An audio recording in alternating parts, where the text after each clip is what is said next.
Hey, this is Tanisha, and this week we are doing something different.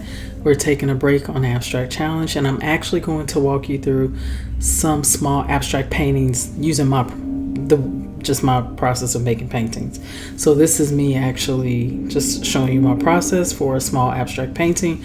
Right here on the screen are two abstract pieces that I've worked on. It's just some different sizes here, but I'm working with three colors, which I'm going to show you in the next screen. And then, so basically I'm going to show you me working on the third piece in this collection. And I'm working with Amsterdam Light Rose, Naples Yellow Red, and Cyan, probably saying that wrong. And so these are the colors that I'm working with. I look forward to sharing with you some of the process that I go through when I'm making abstract paintings. And this is a bit different from the challenges. This is me actually working on a more, where I'm going to work towards a complete painting. So by the end of this video, it's going to be at a good place, but I'm not technically done yet. But you'll get to see some of the process that I go through. So here, a lot of times I like to start with mark making, same thing that I would do with the abstract challenge. One thing that I notice is on different surfaces, the mark making acts differently.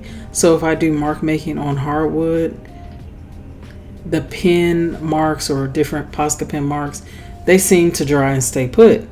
But I notice when I work on canvas or other substrates, I guess you could say, I can say up front, I may not have been enough patient for it to dry, so I find that they bleed. So on this surface in particular, Posca pens, which would usually dry and not move, they actually bleed. Even no matter what I do, I've blow dried it and everything, it still moves. Now maybe if I let it sit for a few days, that'd be a different story, but I was a little bit impatient. So just know that your mark making tools may work differently on different materials that you're using. And so in this case, I was okay with the bleeding because this is the first layer and I'm not going to stop here on the first layer. So it was okay that it was doing a bit of bleeding. So the goal is, what I'm going to do is I end up deciding to put some gesso on so that I can not worry about, maybe minimize the bleeding, let's put it that way. So sometimes I do, let's say a lot of times I love to write some words in my paintings, usually pretty much all positive. So that's what I'm doing here. Even though I know it's getting covered up, I know it's there. I always want to spread positivity into the world, love into the world. And so that's basically what I put. I just put something positive. So as you can see, I'm putting this gesso on not the gesso, I'm putting on a matte medium, and it is bleeding a lot, and that's okay. This was a really this is me also doing some tests. So I do test things when I'm making art. I think everything is about playing, so I always start out playing, and that's what this is. So after this, I let it dry, and I went ahead and put some gesso on because it's still bleeding a lot. So that's something you'll see here in a minute.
So in initial layers, I just love to have a lot of fun, putting in colors that they may not necessarily be exact colors that I'm using or paint colors I'm using. So I use my NeoColors. I love these crayons. They're really fun. You can wet them, and I just love how they move and just how you can blend colors together. I've noticed that I really love to blend colors together, so this is a lot of fun for me. And so I pretty much go through and put a lot of different colors here. But as you can see, as I'm putting this on, the black Posca pen isn't moving as much as it was before I put the gesso on. So this is a really good example for you to see that some surfaces you really have to put gesso on to minimize the movement. Now I did have some movement of the Posca pen, but it was greatly minimized as opposed to when I initially was using the Posca pen.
Alright, so now I'm pretty much done with this layer, so I'm going to put on some matte medium to again reinforce minimizing that black getting over everything, because the black pen really does change your paint colors and I didn't want it to do that. So as you'll see, I'm putting on some matte medium and I will have a little bit of bleeding, but that's okay because as soon as that dries, I'm not going to have the issue there. See, there's some bleeding right there.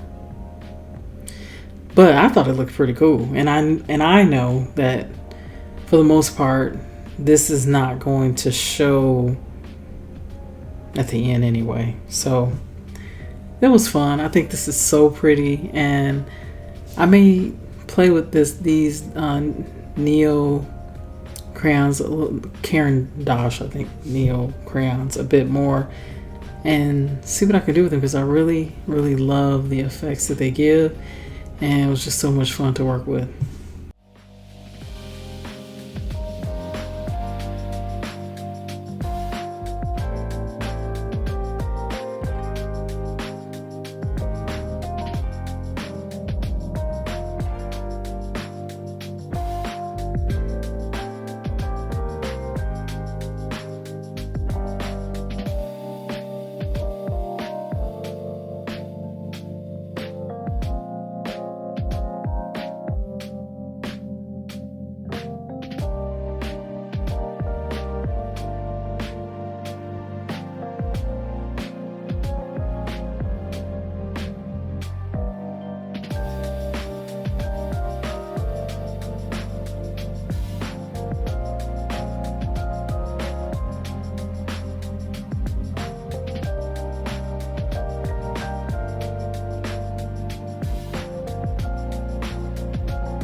right, so right here I'm starting to put in a pop of color, that Naples color, which I think looks so pretty.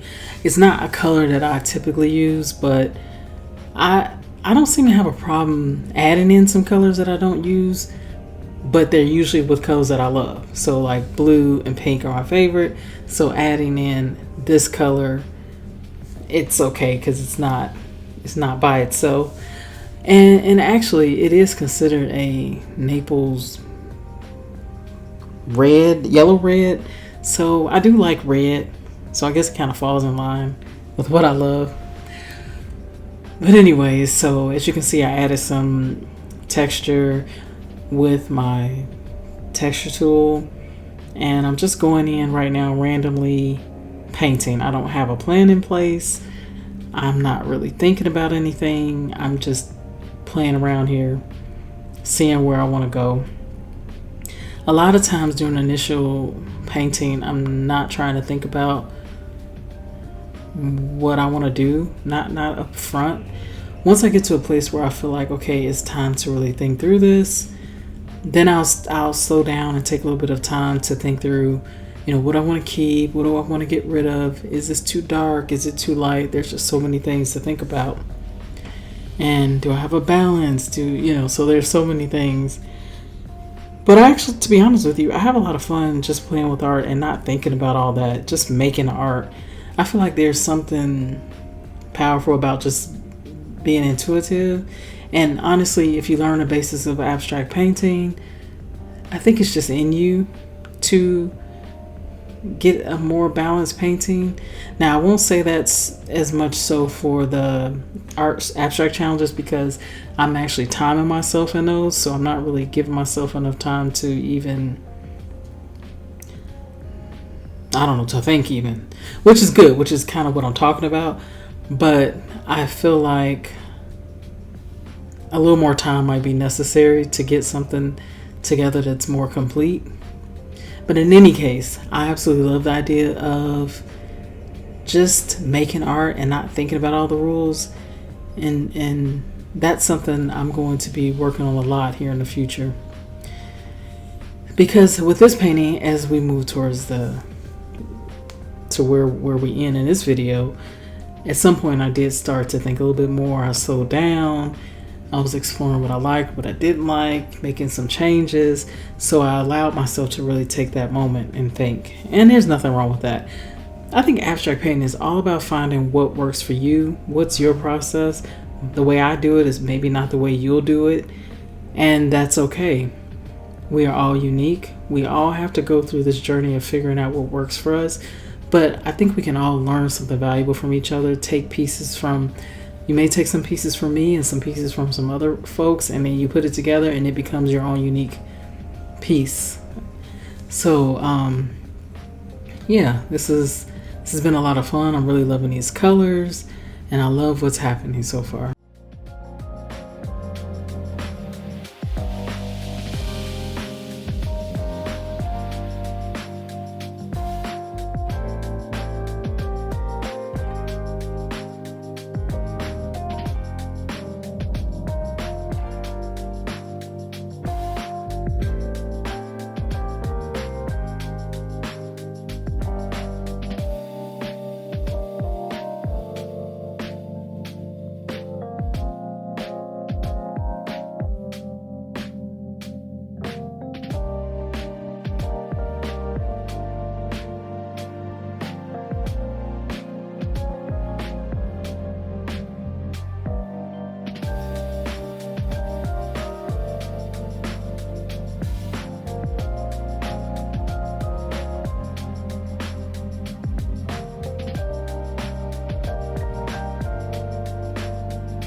So right around here is where I'm starting to let myself think a little bit. I know I'm not at the end of this because this is not 100% where I want to be, but I know I'm starting to think more of, do I have enough dark? Do I have some lights? Making sure that I have a variation in those blues. And so as the painting goes forward, you're going to see that this blue section at the bottom will get darker because I wanted to have something dark in here, and that's where I decided to go with it for now. But again, remember, this is a work in progress. So this piece is still a work in progress and it may change the next time you see it, even after when you see the end where I left off. But I'm loving the colors. It's really beautiful to me, and I like how the first two that I showed at the beginning, the first two pieces using the same colors, they look totally different. You can take these colors and make totally different paintings, and that's what I love about abstract art. I mean, you can make so many different paintings with the same colors and it not look the same. So yeah, I hope if you are an abstract artist, I hope you are exploring the use of the same colors and using them different ways in your artwork. And honestly, I really don't think we can get our paintings 100% the same way, because even though I know I can remix the colors, sometimes it takes a lot of work to get the exact same color, because just by adding a little white, you can change the color a little bit, and it's hard. It's usually best to mix enough to get through what you think you need versus trying to mix it again and get the specific color. So yeah, I think it's going to be hard to ever get this same exact look, or at least the different colors that I have going on exactly the same way.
So at this point, I decided to start doing some mark making. Even though I'm not technically done with this yet, I just thought I'd start playing with my mark making tools, which I love doing mark making. So I was excited to get in there. But I do run into problems sometimes with the mark making over paint. So that's something I'll definitely talk about in a different video. But right now, I'm just in a phase of slowing down, thinking. It's just exploring, I guess we can call it, trying to determine where I want to go next. And as you can see, the painting has, the blue part of the painting has gotten darker, which is good because I have to determine, is that where I want your eye to go? That may be the case, that may not be the case. So we'll see, and once I determine I'm at the end of this. But right now, I'm still got a lot of work to do on this painting. We'll see where it goes.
So if you made it this far, thank you for watching the video. This is a bit longer than the ones I typically put out, but I have had some requests to show the entire process.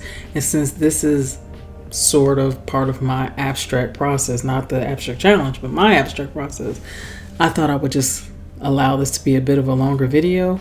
I really hope you find it helpful. Please definitely let me know in the comments what you think. I would love if you subscribe if you're not subscribed, and press the like button if you like what you're seeing. If you